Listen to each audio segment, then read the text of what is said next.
Honoured to have the Honourable Lieutenant Governor of UT Ladakh, Dr. B.D. Mishra, First Lady Mrs. Neelam Mishra, Honourable Chief Executive Councillor, LAHDC, Kargil.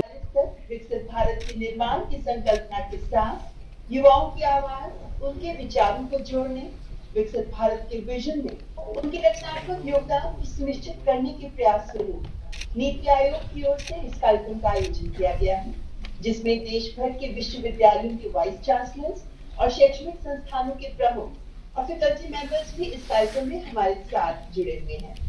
मैं केंद्रीय शिक्षा मंत्री माननीय श्री धर्मेंद्र प्रधान जी से स्वागत संबोधन प्रस्तुत करने के लिए सादर अनुरोध करती हूँ। निर्देशक और उच्च शिक्षा संस्थानों की सभी आदरणीय फैकल्टी समूह, नमस्कार। आजादी के 75 वर्ष पूरे होने पर हमारी यशस्वी प्रधानमंत्री श्री नरेंद्र मोदी जी ने देश की लाल किले से देश की आने वाले विकास के लिए, आने वाले रोडमैप बनाने के लिए एक नई दृष्टिकोण दिया है, विकसित भारत बनाने के लिए आह्वान किया है। हमारी देश की आजादी की 100 साल पूरे होने पर विकसित भारत के साथ एक नए भारत की निर्माण की उनकी अटूट प्रतिबद्धता ने करोड़ों लोगों के दिल में महत्वाकांक्षा और आशा की दीपक जलाया है। अधिक से अधिक युवा इस अभियान में शामिल हो सके, इसके लिए भी आपको विशेष अभियान चलाना चाहिए, नेतृत्व करना चाहिए, सरल भाषा में चीजों को व्याख्यायित करना चाहिए। आज ही माय गॉव के अंदर विकसित भारत @2047 सेक्शन लॉन्च हुआ है।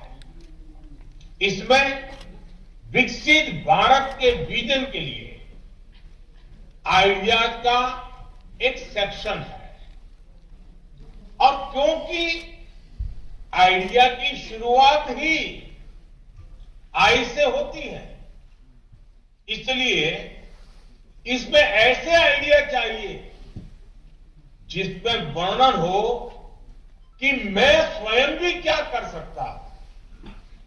और आइडिया में जैसे आई सबसे पहले है, इंडिया में भी आई सबसे पहले है।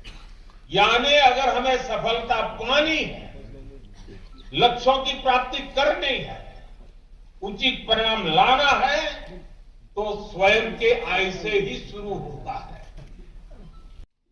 अगर मैं आपसे सच कहूं तो मुझे आज एक ऐसा अनुभव हुआ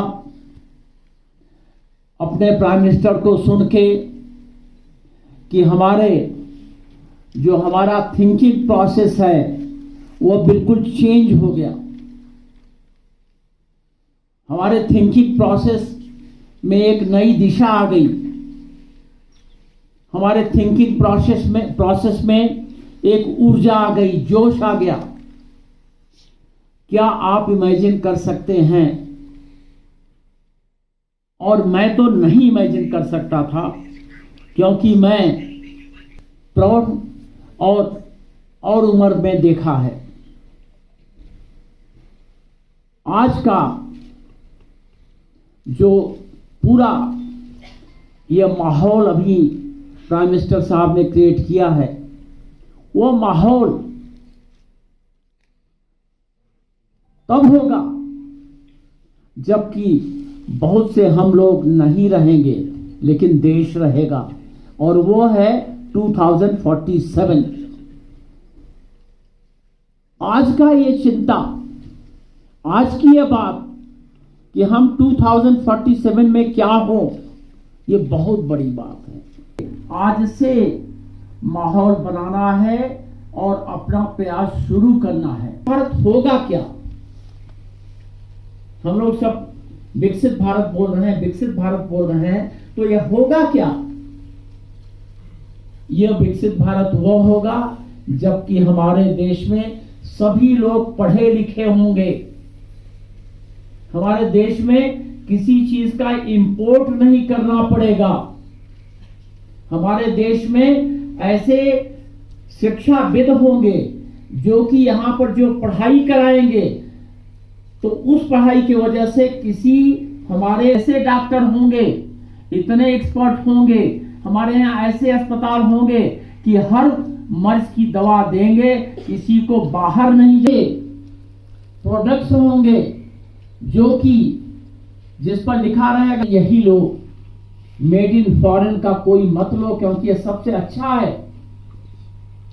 हमारे यहाँ जो हमारे बच्चे पैदा होंगे वो बच्चे स्वस्थ होंगे, किसी का पोलियो का कोई बच्चे को कोई भी जरूरत की चीजें यही मिलेंगे, पूरे खिलौने यही मिलेंगे, अच्छे से अच्छे मिलेंगे। हमारी सड़कें अच्छी होंगी, सड़कों पर मार्किंग अच्छी होगी, गड्ढे नहीं होंगे। पानी की व्यवस्था ऐसी होगी कि हर घर में नल होगा। हमारे आवाजान, हमारे परिवहन के लिए हर तरीके से गाड़ियां होंगी, बुलेट ट्रेन होंगी।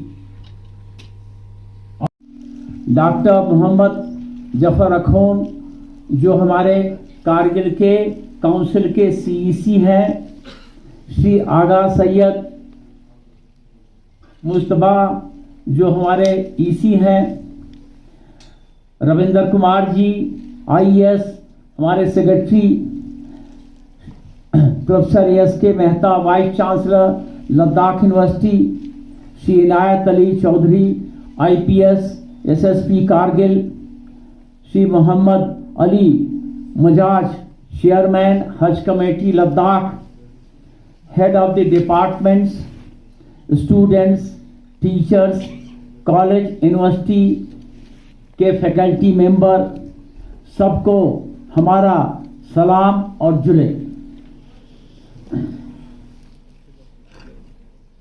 अपने देश के शहरियों की खिदमत करें। मुख्तसर ये कि हमें एक ऐसा हिंदुस्तान चाहिए जहां खुशियां ही खुशियां हों, जहां के हर शहरी के लब पे बस एक यही आवाज हो कि ज़मीं पे घर बनाया है मगर जन्नत में रहते हैं, ज़मीं पे घर बनाया है मगर जन्नत में रहते हैं, हमारी खुश नसीबी है कि हम भारत में रहते हैं। एक थीम जो मिला है वो हम काफ़ी अरसे से है विकसित भारत के राह पे ही चल रहे हैं, और बहुत सारे छोटे छोटे ममालिक होंगे और जो डेवलप्ड नेशंस भी हैं पूरे दुनिया भर में, उनके लिए हिंदुस्तान एक मिसाल बन के उभर के आई हुई है।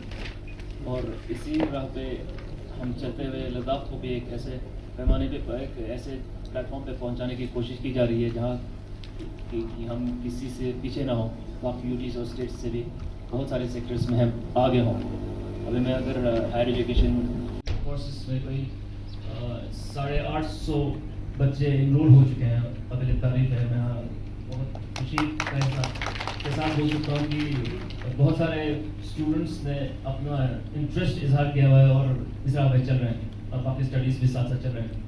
लेकिन विकसित भारत के हवाले से कहूँ तो बेशक हम किसी से भी पीछे नहीं हैं, और हर स्टेट में तो एक वर्ल्ड फुटिंग पे ले रहे हैं। तो मैं कहता हूँ स्काई इज द लिमिट, और ज़्यादा नहीं कर पाऊँगा, और स्काई इज द लिमिट। और आगे जाके हम चाहेंगे कि हमारा यूथ पावर कि इस पैनल डिस्कशंस से मैं चाहूँगा और मुझे उम्मीद थी ये सब बहुत अच्छी अच्छी चीज़ें सीख के जाएं और इंकरेज हों आगे, क्योंकि आगे हम चाहते हैं कि गवर्नमेंट ऑफ इंडिया करगिल और लेह में भी टैलेंट की बहुत कमी नहीं है, बस इंकरेजमेंट है। गवर्नमेंट ऑफ इंडिया की जितने भी अवार्ड स्कीम्स हैं इंडस्ट्रीज डिपार्टमेंट के जरिए भी, एम्प्लॉयमेंट डिपार्टमेंट के जरिए भी, उन सब का फायदा उठाएं।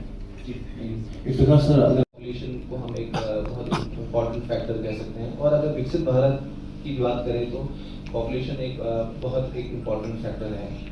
तो और इसके साथ साथ हर एक पॉपुलेशन कंट्री की पॉपुलेशन का ज़्यादा होना उसके मेरिट्स भी हैं और डिमेरिट्स भी हैं। तो इस पॉपुलेशन को पर्टिकुलरली जो यूथ के जाएंगे एकेडमिक्स के साथ साथ कुछ स्किल भी सीख के जाएं, शायद मेरे ख्याल से वो सर्टिफिकेट कोर्सेज भी होते हैं शायद डॉक्टर अमजद नहीं, जी 6 महीने का 3 महीने का 6 महीने का, तो 6 महीने में कोई स्किल सीख के जाएं। कॉलेज के बाद अगर पीजी नहीं करना हो, अगर किसी सेक्टर में उन्होंने एब्जॉर्ब होना हो तो आराम से एब्जॉर्ब हो जाएं। अभी बात ये भी उभर के आती है मेरे जहन में, भी बताना चाहूँगा कि एम्प्लॉयबिलिटी और अनएम्प्लॉयबल वाला जिस डिबेट डिस्कोर्स भी है उसको भी हमने टारगेट करना है। एक बार कॉलेज से बाहर आते ही वो एम्प्लॉयबल हो जाते हैं और किसी भी सेक्टर में, एक मान लीजिए बेकरी का एक यूनिट भी खोल रहे हैं, क्योंकि गवर्नमेंट पावर इनिशिएटिव्स हैं, स्कीम्स हैं, उनको इतना सहारा लेके कुछ ना कुछ शुरू कर सकते हैं। गवर्नमेंट सर्विस में भी जा सकते हैं, एक ऑप्शन ये भी होता है। लेकिन इनिशिएटिव ऑब्जेक्टिव इरादा यही है कि नेशनल एजुकेशन पॉलिसी के साथ इंटीग्रेट करके इन स्किल कोर्सेज को बल्कि उससे हमें आगे बढ़ रहा है। इसी तरह पानी की क्वालिटी को भी ठीक रखना है।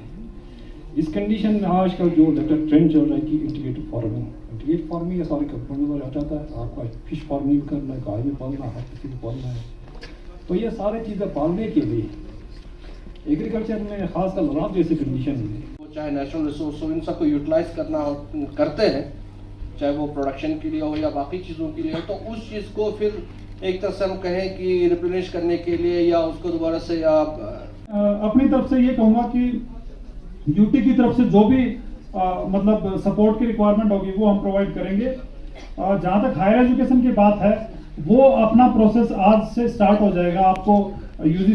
उसके अलावा जो टैगलाइन है, जो हैशटैग है, जो विकसित भारत आइडियाज फॉर, तो उसका वो हमें यूज करना है। जितने भी हमारे उसमें जो भी हमारी सोशल मीडिया कैंपेन होगी उसमें यूनिवर्सिटी इंस्टीट्यूट्स का मैंने आपको बता दिया, क्योंकि सभी ने आज वेब लिंक के ऊपर क्या करना है।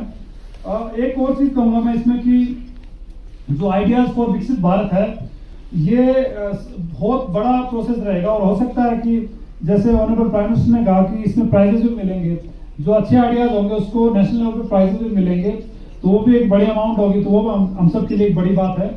और उससे बड़ी बात मैं आपको एक चीज और भी बता दूं कि उससे बड़ी बात यह है कि अगर आपका आइडिया अगर कहीं तो वो हमारे लिए कितनी मतलब प्राइड की बात होगी कि लद्दाख से कोई आइडिया गया और वो नेशनल लेवल पे एक्सेप्ट किया गया। मैं एक छोटा सा एग्जांपल लेता हूँ। जब मैं JNK में था, जब जॉब कर रहा था, तो उस टाइम एक रोड सेफ्टी पॉलिसी बनी थी। तो उसमें एक आइडिया मैंने दिया था कि जो जितने भी हमारे जो रोड्स होते हैं उसमें बैरिकेडिंग जल्दी कई जगह होती भी नहीं और कई जगह पॉसिबल भी नहीं होती, क्योंकि काफी लंबा स्ट्रेच होता है। तो मैंने एक आइडिया दिया था कि हम ग्रीन फेंस कर सकते हैं उसको, क्योंकि जो हम ट्रीज को ऐसे प्लांट करें कि एक ग्रीन फेंसिंग की तरह काम करे, और वो कोई भी अगर मान लो एक्सीडेंट हो तो गाड़ी नीचे मतलब रोल डाउन नहीं होगी। तो वो फिर एक्सेप्ट किया गया था मेरा आइडिया। तो मैं इसी तरह से मैं ये कहूँगा कि इस चीज को हम ऐसा कर सकते हैं। तो आप लोग भी अपने विचारों को शेयर करें इस पोर्टल के ऊपर और फीडबैक को दें। उसमें आपको एक थैंक यू सर्टिफिकेट भी मिलेगा, और आपको हमारे ईसीज जो आज पहले HDC कारगिल के पार्टिसिपेट कर रहे हैं, secretary to LG Shri Ravinder Kumar ji का, मैडम कनीज फातिमा, एडिशनल सा बताना चाहूँ कि आपको पता है कि यूनिवर्सिटी ऑफ लद्दाख एक नई यूनिवर्सिटी है। It started only in 2019 and 6 college जो पहले से एग्जिस्ट कर रहे थे वो चल रहे हैं, जो यूनिवर्सिटी के साथ हैं। तो बहुत सारी रिसेंट टाइम में इसमें प्रोग्रेस हमने करने की कोशिश की है। न्यू एजुकेशन पॉलिसी का भी मेंशन हुआ, पैनल डिस्कशन में बहुत सारी बातें सामने आई। Committed to fulfill the vision of our Honorable LG Ladakh, Dr. B.D. Mishra, of delay-free and corruption-free Ladakh and striving for providing an accountable governance to realize the vision, which is indispensable to lay the foundation of prosperous nation and prosperous Kargil. Providing equal opportunities and inclusive development is also one of the main focus of the Ladakh, as the society cannot be called prosperous and developed unless all its sections grow equally in a developed, conducive environment of equal opportunities. Time we reach the centenary of our independence in 2047. On behalf of University of Ladakh, I extend my heartfelt appreciation for the inspiring vision of the Honorable Prime Minister of India towards transforming India into Viksit Bharat by 2047.